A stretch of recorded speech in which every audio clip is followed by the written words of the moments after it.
정도 뻗어 있는 게 그 유명한 샹젤리제 거리고, 그 샹젤리제 거리 끝에 바로 프랑스 대혁명의 광장인 콩코드 광장이 있습니다. 그래서 그 콩코드 광장과 개선문 사이에 있는 도로가 바로 샹젤리제 거리고, 그 도로 중심부 정도에 프랑스 대통령궁인 엘리제 궁이 있습니다. 여하튼 그 나폴레옹이 이제 첫 번째 프랑스인이 존경하는 위대한 인물 네 분 중에 첫 번째가 아까 말씀드린 루이 14세, 두 번째가 나폴레옹 보나파르트, 세 번째가 프랑크 왕국의 샤를 마뉴 대제, 네 번째가 샤를 드골 대통령입니다. 여하튼 그 중에 두 번째 인물이 나폴레옹 보나파르트입니다.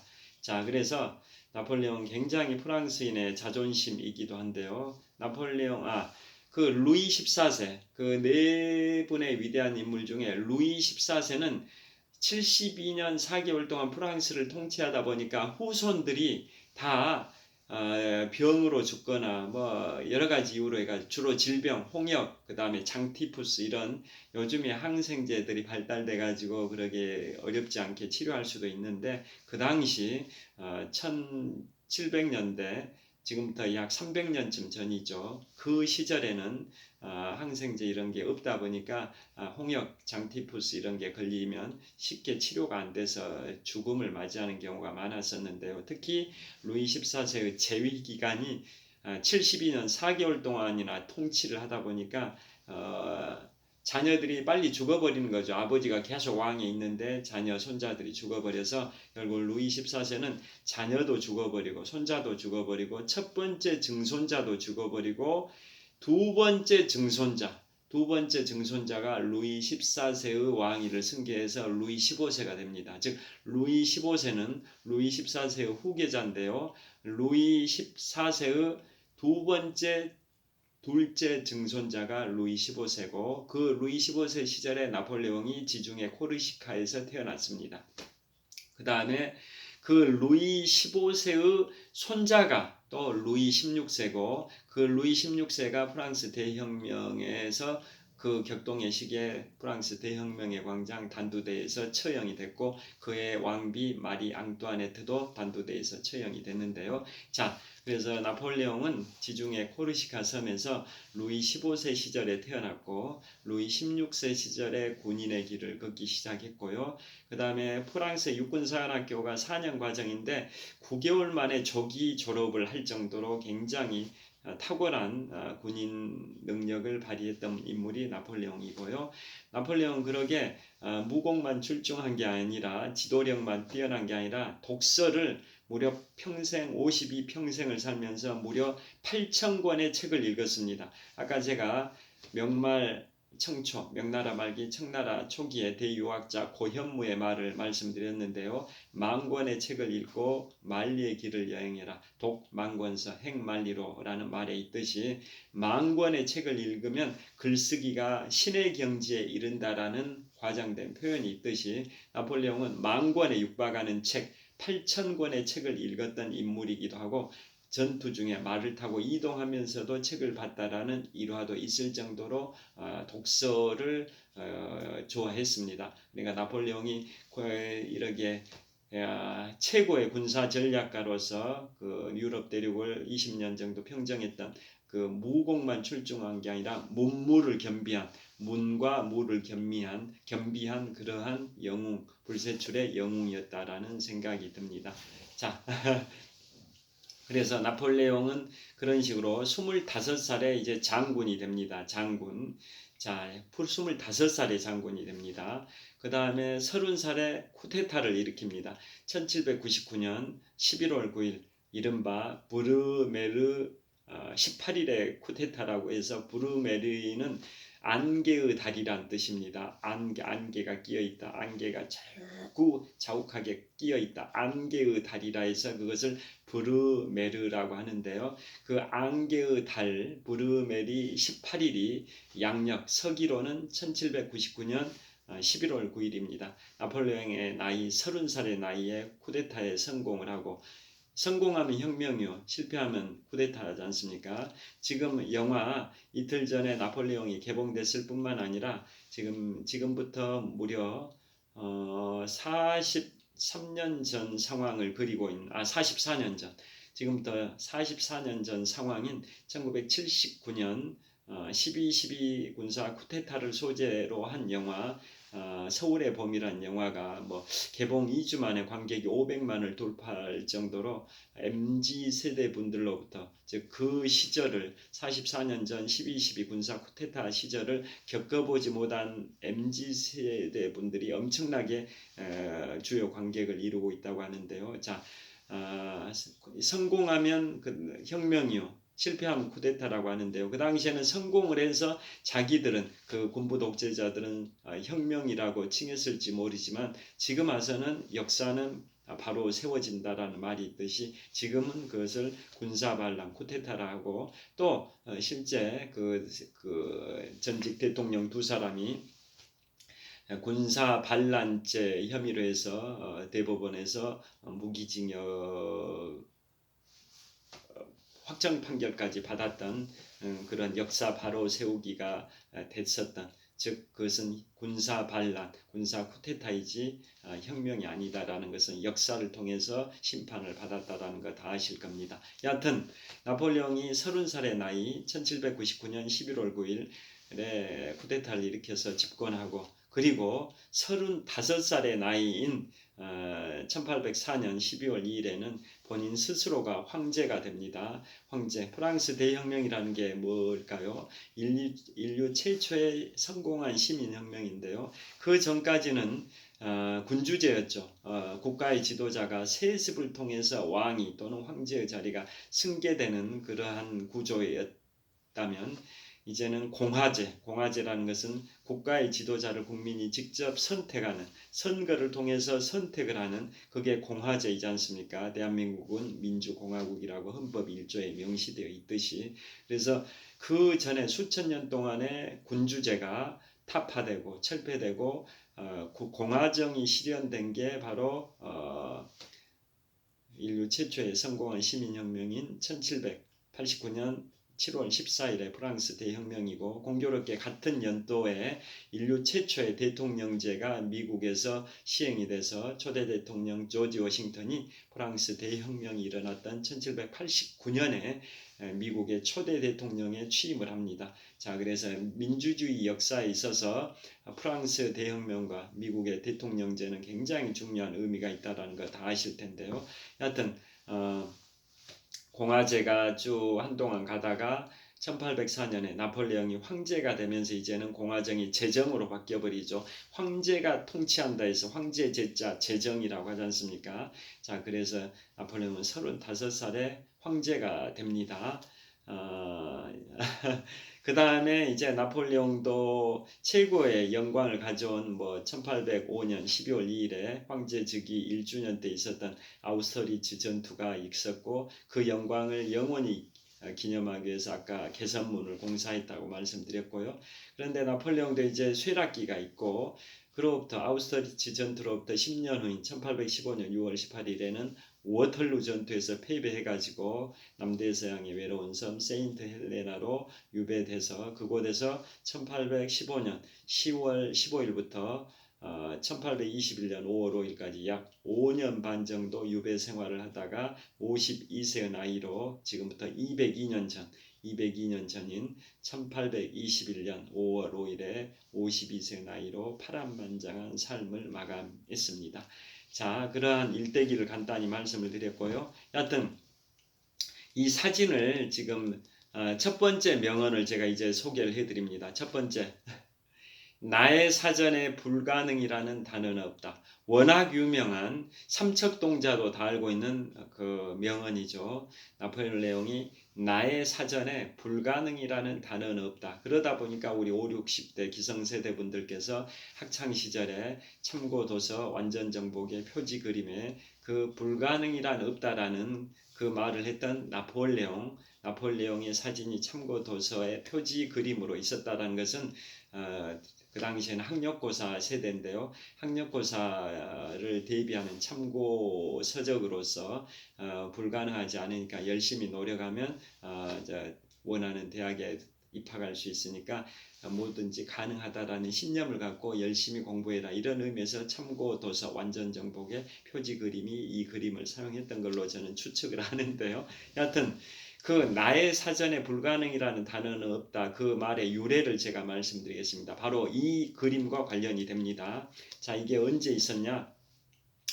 나폴레옹이 1800년 5월 말에, 지금부터 1800년 5월 말이면 지금부터 약 223년 전입니다. 223년 전인 1800년 5월 말입니다. 1800년 딱 새로운 연도가 시작된 겁니다. 1800년 5월 말에, 지금부터 223년 전에 나폴레옹이 제2차 이탈리아 원정을 갑니다. 그때 나폴레옹이 스위스 제네바에 수많은 병력을 대기를 시켰습니다. 그런데 그 당시에 왜 제2차 이탈리아 원정을 갔냐면, 그 당시만 하더라도 유럽 대륙에서는 나폴레옹이 거의 유럽 대륙의 대부분 지역을 점령을 해버리면서 프랑스 대혁명의 정신인 자유평등 박애의 정신을 유럽 각국에 전파를 하려는 그런 상황이었었던 거죠.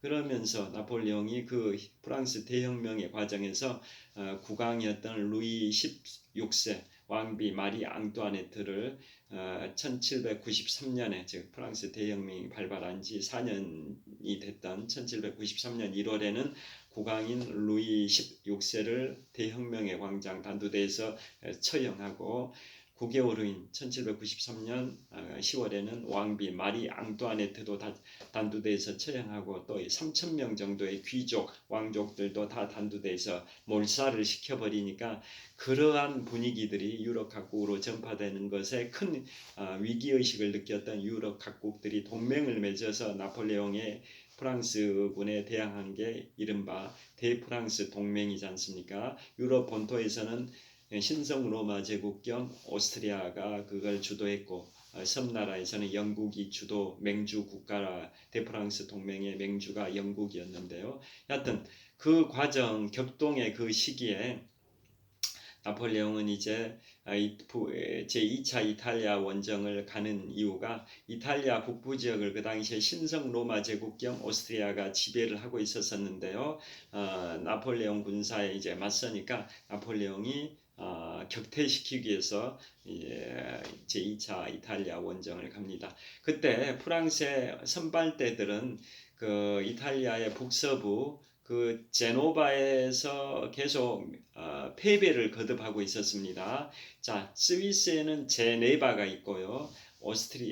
스위스에는 제네바가 있고 이탈리아에는 제노바가 있는데요. 자, 이탈리아 북서부의 제노바에서 프랑스의 선발대들이 신성 로마 제국 겸 오스트리아 군대에 의해서 계속 패배를 거듭하고 있었습니다. 그래서 나폴레옹은 그 프랑스 제노바에 그 갇혀 있는 군대들을 직접 구원하기보다는 오스트리아 군대의 허를 찌르기 위해서 알프스를 넘기로 결정을 한 겁니다. 그래서 알프스를 넘어서 오스트리아 군대 후방에서 뒤에서 쳐버리기 위해서 알프스를 넘는데요. 인류 최초로 알프스를 군대를 이끌고 넘었던 사람이 나폴레옹이 처음은 아닙니다. 여기 그림의 하단에 바위 안반, 바위 위에 새겨져 있는 글자들이 있는데요. 한니발도 있고 보나파르트도 있고 샤를마뉴도 새겨져 있습니다. 실제는 러시아의 전쟁의 신이라는 수보로프 장군, 우리 이순신 장군은 23전 전승의 신화를 갖고 계시는데요. 러시아의 전쟁의 신 수보로프 장군은 66전 전승의 신화를 갖고 있는 인물인데요. 나폴레옹이 1800년 5월 말에 여기를 넘었는데 수보로프 장군은 그보다 1년 전에 여기를 넘었기 때문에 나폴레옹은 인류 역사상 군대를 이끌고 알프스 산맥을 넘은 네 번째 인물입니다. 첫 번째가 기원전 218년 제2차 포에니 전쟁 당시에 카르타고의 한니발 장군이 로마로 진격하기 위해서 처음으로 넘었고요. 두 번째가 서기 800년대 9세기에 그 샤를마뉴 대제도 여기를 넘었었고요. 그 다음에 세 번째가 1799년에 러시아의 전쟁의 신 수보로프 장군이 넘었고 나폴레옹이 네 번째로 넘었던 겁니다. 1800년 5월 말에 넘었습니다. 지금부터 223년 전에. 그때 여기를 넘어갈 때 이 알프스 최고봉 아까 소개해드린 것처럼 해발 4,807m의 몽블랑을 넘어가진 않았죠.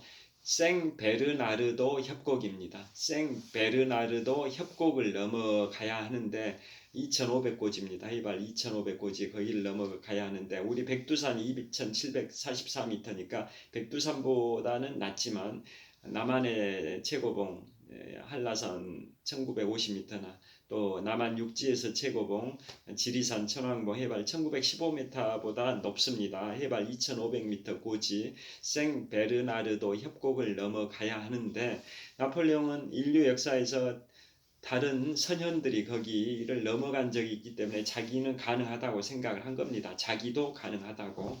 그런데 8년 후배 장군이 나폴레옹에게 건의를 합니다. 사령관님, 알프스를 넘어가는 것은 불가능합니다. 라고 하니까 나폴레옹이 그거에 대해서 답변을 하기를 자네의 말은 프랑스어가 아닐세라고 답을 했습니다. 자네가 불가능하다라고 얘기했는데 자네의 말은 프랑스어가 아닐세. 이게 확대 해석 와전이 돼서 나의 사전에 불가능이라는 단어는 없다라는 말로 의역이 된 겁니다. 그러니까 자네는 알프스를 넘는 게 불가능하다라고 얘기했는데 나의 생각은 불가능하지 않네. 다른 인류 역사상 여기를 넘었던 사람이 3명이나 있네. 나는 4번째다. 그래서 나도 할 수 있다. 그래서 불가능하다라고 말한 자네의 말은 프랑스어가 아니다. 그 말인 즉슨 가능하다. 불가능하다는 말을 하지 말게 밀어붙이겠네. 이런 취지로 이제 자네의 말은 프랑스어가 아닐세라는 말이 확대 해석 의역이 돼서 나의 사전에 불가능이라는 단어는 없다라는 말이 탄생을 한 거고 나폴레옹의 명언 중에 최고의 명언이죠. 자, 그래서 알프스를 결국 넘어갑니다. 그런데 그 2,500고지를 만년설로 뒤덮인 거기를 넘어가야 되는데 5만 명의 병력이 넘어가는데요. 대포 지금도 육군의 3대 병과가 보병, 포병, 기갑, 보병, 포병, 기갑은 장갑차 이런 건데요. 그 당시도 200여 년 전도 포기였는데 보병, 포병은 똑같습니다. 그런데 지금의 기갑은 장갑차, 전차인데요. 그 당시에는 기병입니다. 말 타고 싸우는 기병. 자, 그래서 마차나 그 다음에 이런 대포 이런 것들을 알프스 해발 2,500고지를 넘어서 옮겨야 되는데 그런 것들을 부품을 다 분해를 했습니다. 그래서 거기를 넘어갔습니다. 그리고 큰 포신, 대포의 큰 포신은 노새 이런 것들이 로프를 묶어가지고 끌고 가게 했고요. 나폴레옹이 실제 노새를 타고 거기를 초치한 모습으로 넘어갔습니다. 그런데 그 당시에 화가가 나중에 궁중 화가가 되는 화가가 이 나폴레옹을 이제 처음에 그릴 때 초췌한 모습으로 노새를 타고 넘어가는 그 모습을 그대로 그렸더니 나폴레옹이 그거에 대해서 다시 그리라고 했습니다. 그림이라는 것은 사실적으로 그리는 것보다는 상상력을 발휘해서 그리게 자 위풍당당한 모습으로 그려라 라고 다시 그림을 그리도록 지시해가지고 그려진 게 바로 연출된 그림입니다. 나폴레옹이 이렇게 백마를 타고 이렇게 위풍당당한 모습으로 넘지 않았습니다. 노새를 타고 초췌한 모습으로 넘었는데 화가한테 지시하기를 그림이라는 것은 사실적으로 묘사하는 게 아니라 상상력을 발휘해서 위풍당당하게 그려라 라는 식으로 지시를 해서 그려진 그림이 그 유명한 알프스를 넘는 나폴레옹입니다. 알프스를 넘는 나폴레옹. 그래서 이 그림은 그 뒤로도 5점 정도가 더 그려져 가지고 총 6점의 그림이 지금 존재하고 있습니다. 여하튼 이 그림 제2차 이탈리아 원정 당시에 그려진 그림이고요. 그래서 나폴레옹이 거기를 결국 넘어가서 이탈리아 북부 경제도시 밀라노에 입성해서 그 밀라노하고 그 제노바 사이에 마렌고에서 그 유명한 마렌고 전투가 발생이 됩니다. 자, 나폴레옹이 1800년 6월 2일에 밀라노에 도착을 했는데요. 이틀 후에 제노바에 있던 프랑스 군대는 항복을 해버렸습니다. 그리고 오스트리아 군대는 이제 토리노 쪽으로 이동을 해서 토리노와 밀라노 사이에 마렌고라는 지역에서 혈투가 벌어지는데요. 처음에는 나폴레옹이 위기에 처했는데 드제 사령관, 드제 장군이 나타납니다. 이름이 두자입니다. 드제 장군이 별동대를 이끌고 나타나가지고 위기에 처한 나폴레옹 군대를 구원해줘서 결국은 마렌고 전투는 승리했고, 이틀 전에 개봉된 영화 나폴레옹의 6개 주요 전투가 소개되는데요. 그 중에 하나가 마렌고 전투입니다. 첫째, 6개 주요 전투가 영화 나폴레옹에 소개되는 게, 첫째, 나폴레옹의 데뷔전이라고도 할 수 있는 1793년에 툴롱 전투가 하나가 소개되고요. 그 다음에 지금 말씀드린 제2차 이탈리아 원정 당시에 마렌고 전투의 승리가 소개되고, 그 다음에 이집트 원정은 실패로 끝나긴 했지만 그 당시에 피라미드 전투가 소개됩니다. 그때 나폴레옹이 일단 명언을 하죠. 4000년의 이집트의 역사가 장병들, 제군들을 지켜보고 있으니 열심히 싸워라. 4000년의 이집트의 역사가 지켜보고 있다. 책을 8000권이나 읽은 위대한 인물이다 보니까 말도 잘하는 거죠. 이렇게 병사들을 독려하는, 사기 진작을 하는 그런 명언들을 굉장히 많이 했던 거죠. 자, 그래서 툴롱 전투, 마렌고 전투, 피라미드 전투, 그 다음에 나폴레옹에게 최고의 영광을 가져왔던 바로 1805년 12월 2일의 아우스터리츠 전투, 그 다음에 10년 후 나폴레옹의 몰락을 가져온 1815년 6월 18일의 워털루 전투, 그 다음에 1812년 러시아 원정 실패, 이 6개 주요 전투가 이틀 전에 개봉된 영화 나폴레옹에 소개됩니다. 자, 그래서 나의 사전에 불가능이라는 단어는 없다. 그게 제가 소개해드린 첫 번째 나폴레옹의 명언이고요. 자, 두 번째 명언이 또 뭐가 있냐? 이런 명언을 했습니다. 내 평생 40번 싸워 이겼다는 명예는 워털루의 패배로 모두 사라졌다.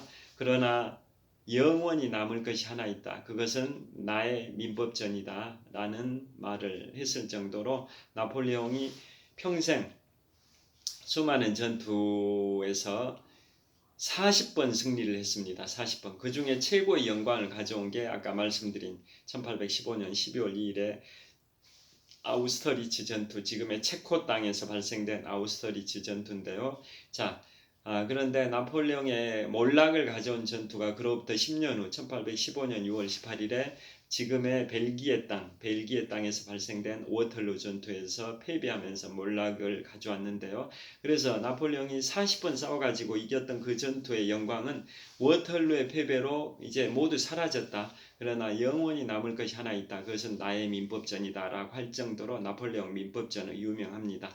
세계 3대 성문법이 뭐가 있냐면 고대 바빌로니아의 함무라비 법전, 중세 로마의 로마법 대전, 1804년 3월 21일에 발표된 나폴레옹이 제1통령 시절에 반포한 나폴레옹 민법전입니다. 그 반포 시점으로부터 약 9개월 후인 1804년 12월 2일에 나폴레옹이 프랑스 제국의 황제로 즉위를 합니다. 35살의 나이로 황제가 되는데요.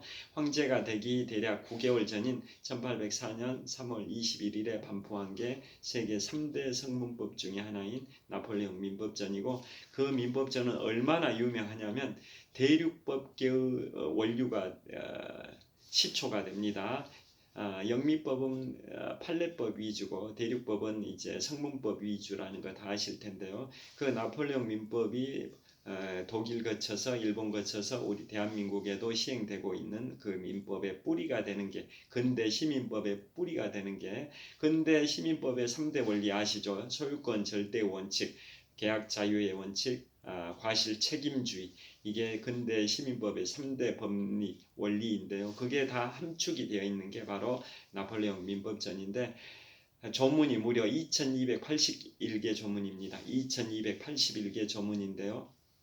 그동안 200여 년 동안 그 조문 중에 삭제되거나 수정된 조문이 한 번도 없었습니다. 신설된 것도 없다가 드디어 물론 이제 1960년부터 1970년까지 제18대 프랑스 대통령을 했던 샤를 드골 대통령 시절이든 또 20세기 초반에도 개정 논의가 있긴 했지만 그 나폴레옹 민법전은 거의 퍼펙트하다, 완벽에 가깝기 때문에 개정할 필요가 없다라고 결론을 내려서 수정이나 삭제된 게 없었었고요. 다만 1970년대니까 나폴레옹 민법전이 반포된 때로부터 무려 170년 정도가 지난 시점이죠. 1970년대 2개 조문만 추가가 됐었습니다.